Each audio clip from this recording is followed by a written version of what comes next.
차가운 요양원의 생활은 생각했던 것보다 훨씬 더 잔인하고 쓸쓸했습니다.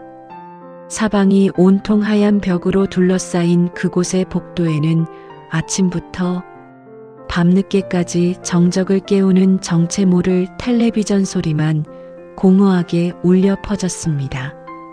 그곳에 모인 노인들은 하나같이 초점을 잃은 눈빛으로 하루 종일 거실 큰 창문 밖의 풍경만 멍하니 바라보고 있었습니다. 그 노인들이 바라보는 것은 흘러가는 구름이 아니었습니다. 혹시라도 내 자식이 오늘은 나를 보러 오지 않을까, 저 멀리 서걸어오는 실루엣이 내 아들은 아닐까? 오직 자식의 발걸음만 하염없이 기다리고 있었던 것입니다. 나 역시 매일 아침 눈을 뜨면 달력의 날짜를 확인하며 손꼽아 기다렸습니다. 오늘은 주말이니까 오겠지. 오늘은 큰아들이 쉬는 날이니까 전화라도 한 통 해주겠지. 하지만 휴대폰은 죽은 듯이 고요했고 요양원의 두꺼운 철문은 내 자식들을 향해 단 한 번도 열리지 않았습니다.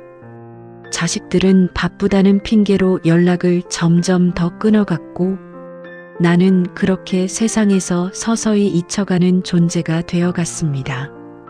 그러던 어느 겨울날 내 생일이 찾아왔습니다. 며칠 전부터 간호사에게 오늘이 내 생일이라고 자랑 아닌 자랑을 하며 아들들이 올지도 모른다며 온종일 문 앞을 서성였습니다. 하지만 해가 뉘엿뉘엿 지고 컴컴한 밤이 찾아올 때까지 내 아들들의 목소리는커녕 흔한 문자, 메시지 하나 오지 않았습니다. 밤 9시가 넘었을 즈음 안쓰러운 눈빛으로 나를 바라보던 요양보호사가 조용히 다가와 양은 냄비에 담긴 따뜻한 미역국 한 그릇을 건넸습니다. 어르신 생신 축하드려요. 아들들이 바빠서 못 오나 봐요. 이거라도 드세요. 그 따뜻한 미역국 한 모금을 입에 넣는 순간 참았던 눈물이 본물 터지듯 터져나와 국물 위로 뚝뚝 떨어졌습니다. 내가 자식들을 낳았을 때 그 기쁨으로 가슴이 터질 것 같았던 그 옛날의 기억이 떠올라 심장이 찢어질 듯 아팠습니다. 내 평생을 바쳐 키운 자식들은 다 어디로 가고 왜 나는 이 차가운 타인의 손에 의지해 눈물 섞인 미역국을 삼켜야 하는지 내 신세가 너무나도 처량하고 서글퍼서 나는 밤새도록 베개를 적시며 울고 또 울었습니다. 시린 겨울바람이 요양원의 창문을 세차게 두들기던 어느 새벽이었습니다. 밖에는 하얀 눈이 세상의 모든 슬픔을 덮어버릴 듯이 펑펑 쏟아지고 있었습니다. 잠을 청하려 누워있던 내 가슴에 갑자기 극심한 통증이 찾아왔습니다. 숨이 턱 막히며 심장을 거대한 송곳으로 찌르는 듯한 고통에 나는 비명조차 지르지 못하고 바닥으로 굴러떨어졌습니다. 다급하게 달려온 간호사들의 비명 소리가 들렸고 이윽고 요란한 사이렌 소리와 함께 나는 구급차 침대에 실려 어디론가 거칠게 실려가고 있었습니다. 구급차의 붉은 경광등 빛이 희미해져가는 내 시야 속에서 흔들렸습니다. 내 육체의 모든 감각이 하나씩 꺼져가고 죽음의 그림자가 코앞까지 다가온 것이 느껴진 그 절대적인 공포의 순간 이상하게도 내 머릿속에 떠오른 것은 나를 버린 자식들을 향한 원망이 아니었습니다. 내가 억울하게 살아온 그 고통의 세월도 아니었고 무정한 남편의 얼굴도 아니었습니다. 내 마지막 의식의 끝자락에서 피어오른 것은 아주 먼 옛날 우리 아들들이 아주 어렸을 적 내 품에 안겨 까르르 웃던 그 천사 같은 얼굴들이었습니다. 엄마 엄마 하며 내 치맛자락을 붙잡고 아장아장 걷던 그 사랑스러운 모습들만 거짓말처럼 눈앞에 선명하게 펼쳐졌습니다. 오직 자식의 행복했던 순간만을 기억하려는 내 늙은 뇌의 마지막 배려였던 것일까요? 나는 그 순간 깨달았습니다. 자식들이 나를 버리고 나를 원망하고 나를 외면했을지언정 나는 단 한순간도 그들을 미워할 수 없는 나는 뼛속까지 어쩔 수 없는 엄마라는 사실을 말입니다. 의식이 완전히 끊어지기 직전 나는 마음속으로 마지막 기도를 올렸습니다. 하나님, 우리 아들들 내가 없더라도 아프지 않게 해주세요. 나 때문에 죄책감 가지지 않게 해주세요. 마지막 숨을 몰아쉬는 순간까지도 자신의 고통보다 자식의 안위를 먼저 걱정하는 것. 그것이 이 세상에서 가장 미련하고도 위대한 부모의 사랑이었던 것입니다.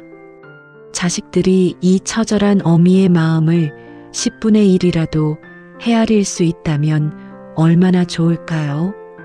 가슴을 치는 이 눈물의 사연은 이제 자식들의 피눈물 나는 후회가 기다리는 후반부로 이어집니다. 11파트. 삐삐 차가운 기계음이 고요한 중환자실의 공기를 무겁게 짓누르고 있었습니다. 얼마나 시간이 흐른 것일까요? 지옥 같은 어둠 속을 헤매다 나는 간신히 무거운 눈꺼풀을 들어 올렸습니다. 내 몸에는 온통 정체 모를 줄들이 주렁주렁 매달려 있었고 입안 깊숙이 박힌 산소호흡기 때문에 숨을 쉴 때마다 가슴이 찢어질 듯이 아파왔습니다. 희미한 시야 속으로 병실 유리창 너머 서 있는 두 아들의 모습이 들어왔습니다. 면회 시간이 되었는지 철컥하는 소리와 함께 아들들이 내 침대 곁으로 다가왔습니다. 나는 그 와중에도 반가웠습니다. 내 마지막 길을 지켜주러 온 자식들의 얼굴을 보니 목구멍까지 차오른 고통도 잠시 잊혀지는 것만 같았습니다. 손가락 하나 움직일 힘도 없었지만 아들들의 손을 꼭 잡아주고 싶어 쩍쩍 갈라진 손을 간신히 뻗으려 했습니다. 하지만 내 침대맡에 선 아들들의 표정은 슬픔이 아니었습니다. 그들의 얼굴에 짙게 깔린 것은 원망과 지독한 피로감이었습니다. 큰아들은 내 뻗은 손을 외면한 채 머리를 감싸쥐며 들릴 듯 말 듯한 목소리로 중얼거렸습니다.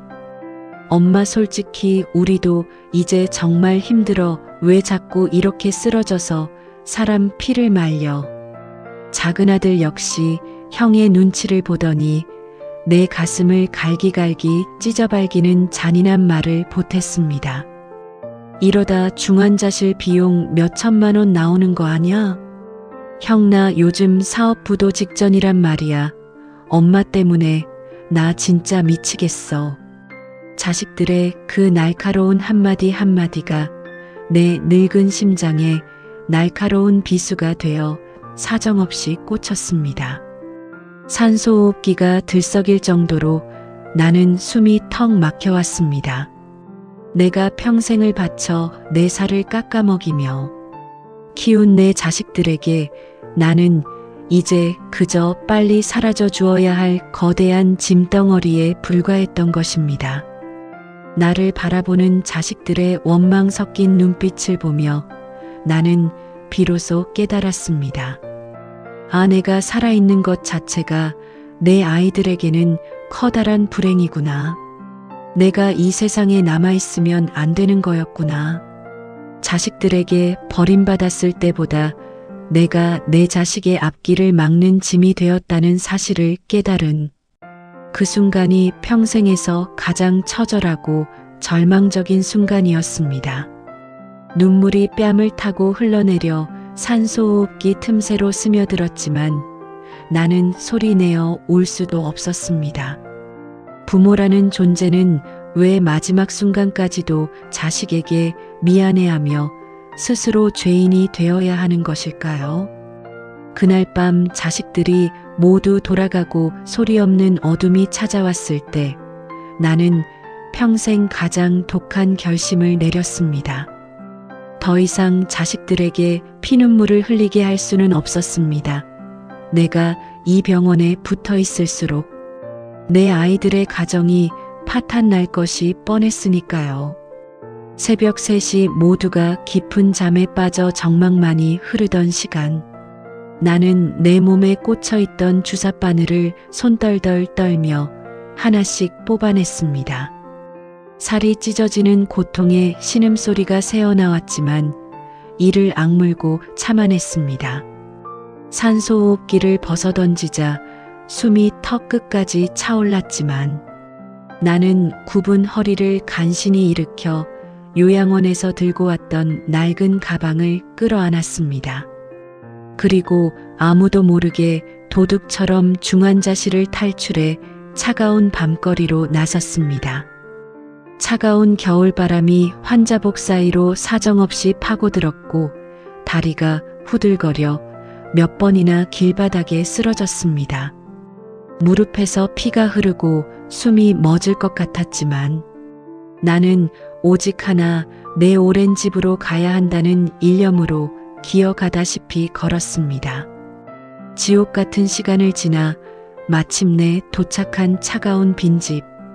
자식들이 요양원에 나를 밀어넣은 뒤 온기가 완전히 끊겨버린 방 안은 얼음장처럼 차가웠습니다.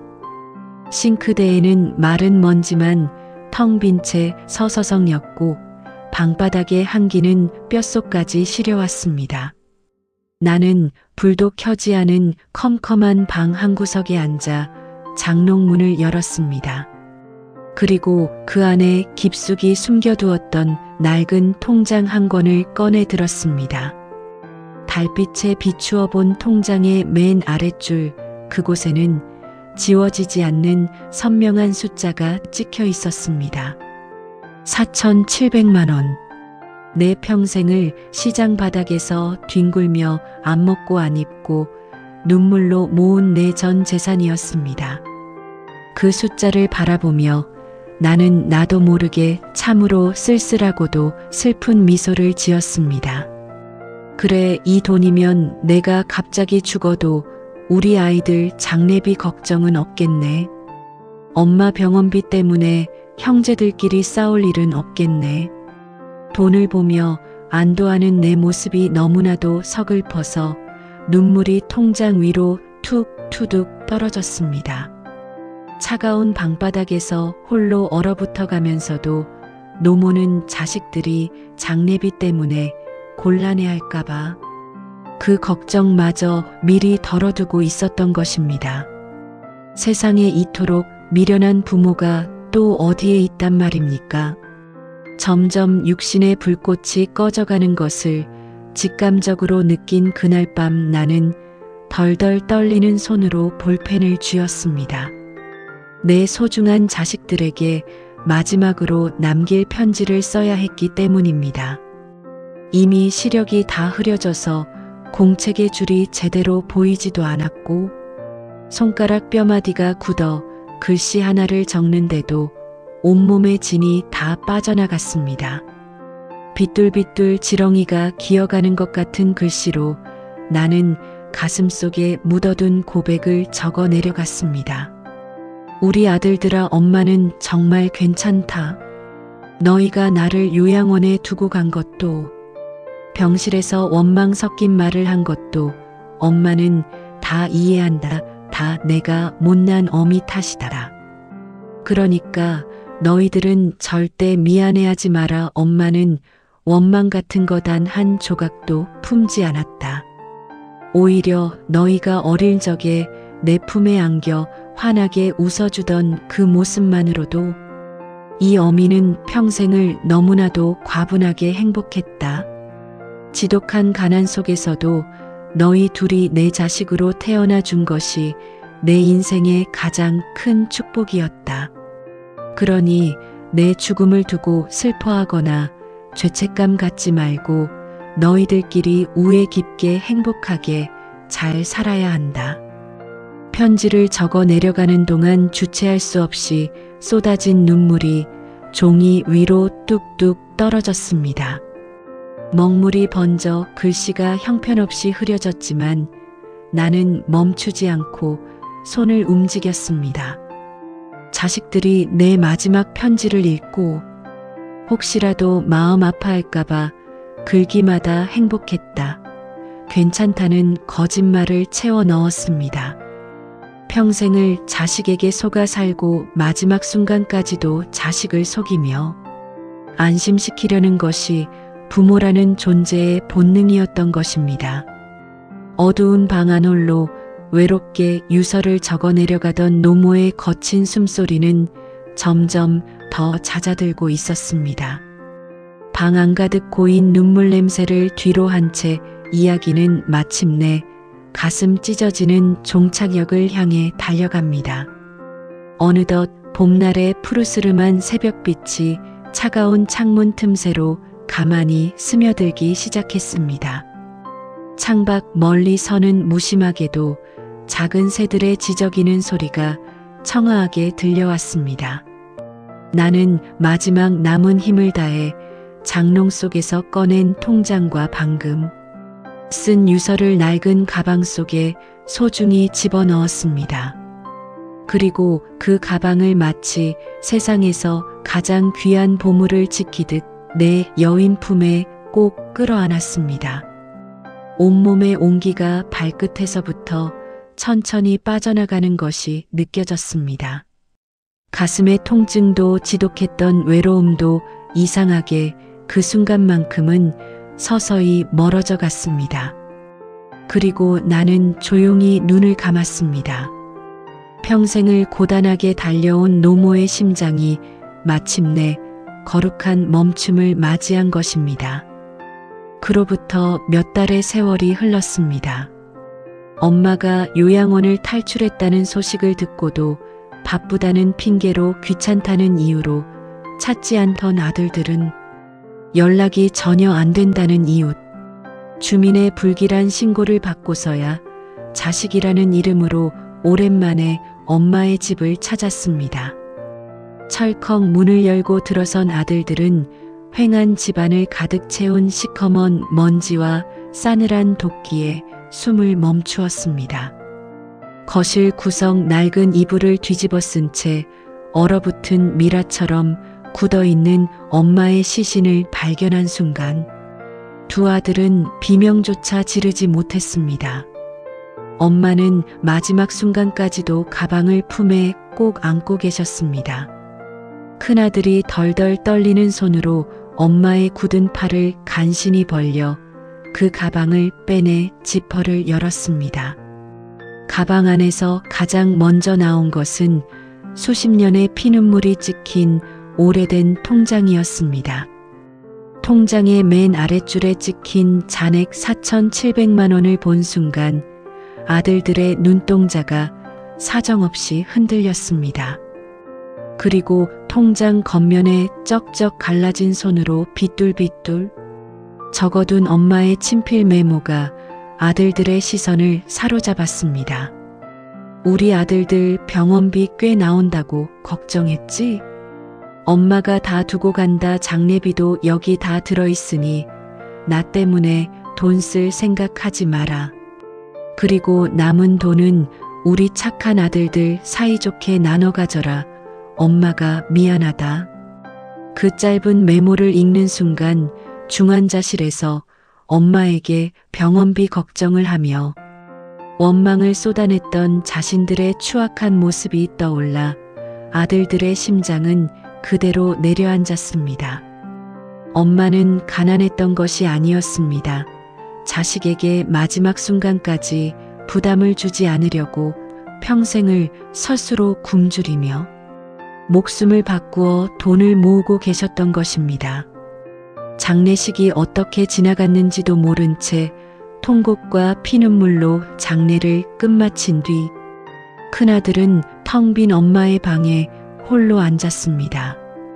어머니가 남겨둔 그 먼지 낀 낡은 가방을 다시 멍하니 바라보던 아들은 가방 가장 안쪽 구석에서 낡은 비닐에 겹겹이 쌓인 작은 종이 한 장을 더 발견했습니다. 조심스레 꺼내어 펼친 것은 아주 먼 옛날 빛바랜 가족사진 한 장이었습니다. 젊고 아름다웠던 엄마가 이 지독한 세상의 풍파를 막기 전 어린 두 아들을 가슴에 꼭 안고 세상에서 가장 천사 같은 미소를 지으며 찍은 사진이었습니다. 그 사진을 뒤집어 본 순간 큰아들의 목구멍에서 짐승 같은 오열이 터져 나왔습니다. 가족사진 뒷면에는 엄마가 밤새 눈물로 받아 적은 삐뚤삐뚤한 글씨가 선명하게 적혀 있었습니다. 엄마는 너희가 전부였다. 너희만 행복하다면 엄마는 아무래도 괜찮다. 내 소중한 아들들아 사랑한다. 그 글귀를 마주한 아들은 그대로 방바닥에 대가리를 박고 가슴을 쥐어짜며 피눈물을 흘리기 시작했습니다. 자신들이 성공했다고 거드름을 피우며 엄마의 전화를 바쁘다고 끊어버렸던 날들이 명절날 5분도 안 되어 귀찮다며 엄마를 홀로 남겨두고 떠났던 자신들의 무정한 뒷모습이 주마등처럼 스쳐 지나갔습니다. 그 차가운 임대 아파트에서 홀로 커다란 TV 소리에 의지해 외로움을 견뎌냈을 엄마의 긴긴 밤을 이제야 온몸으로 느끼며 아들은 셔츠가 다 젖도록 꺼이꺼이 울부짖었습니다. 엄마 왜 말을 안 했어?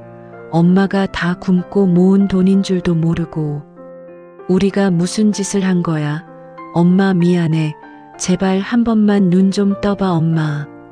하지만 아무리 통곡을 하고 가슴이 찢어져라 엄마를 불러보아도 차가운 대답 대신 서글픈 봄바람만이 빈 방 안을 쓸쓸히 맴돌 뿐이었습니다. 자식들이 아무리 피눈물을 흘리며 후회한들 이미 어머니는 저 세상으로 떠나버린 뒤였습니다. 시청자 여러분, 이것이 바로 이 땅의 모든 부모들의 눈물겨운 자화상입니다.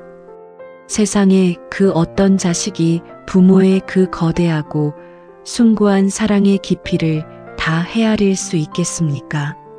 자식이 나를 버려도 끝까지 자식 주머니를 걱정하고 배신을 당해도 원망보다 사랑을 먼저 건네는 사람 세상에 오직 단 한 사람. 그 이름은 바로 어머니입니다. 살아생전에는 고마움도 모르고 당연한 구석처럼 여기다가 정작 세상에서 사라지고 나서야 피눈물 흘리며 후회하는 것이 우리 못난 자식들의 어리석음입니다. 지금 이 영상을 보고 계시는 시청자 여러분, 여러분의 부모님은 지금 어디서 무얼 하고 계십니까? 혹시 바쁘다는 핑계로 부모님의 애달픈 전화를 외면하고 계시지는 않습니까? 혼자 계신 노모의 밥상이 짠지 한 조각으로 채워져 있는 줄도 모른 채 내 자식, 내 가정만 챙기며 살고 계시지는 않습니까? 부모님은 결코 우리를 기다려주지 않습니다. 우리가 성공할 때까지, 우리가 돈을 많이 벌 때까지 그 늙고 병든 육체는 결코 머물러주지 않는 것입니다. 나중에 부모님이 떠나신 뒤 차가운 무덤 앞에서 아무리 통곡하고 후회한들 그것은 세상에서 가장 쓸모없고 서글픈 짓일 뿐입니다. 이 영상이 끝나면 지체하지 마시고 지금 당장 휴대폰을 들어 부모님께 전화를 걸어보십시오. 그저 엄마 아빠 키워주셔서 감사합니다. 사랑합니다. 그 짧은 한마디 고백이라도 살아계실 때 전해드리십시오. 부모님이 이 세상에 숨쉬고 계실 때 잘해야 합니다. 내 평생의 유일한 내 편을 너무 늦게 잃어버리는 슬픔을 절대 겪지 마시기를 간절히 바랍니다. 부모는 끝까지 자식 걱정만 합니다. 요양원에 맡겨진 엄마의 마지막 통장 눈물의 진실. 공감이 되셨다면 좋아요, 구독 꾹 눌러주시면 감사하겠습니다.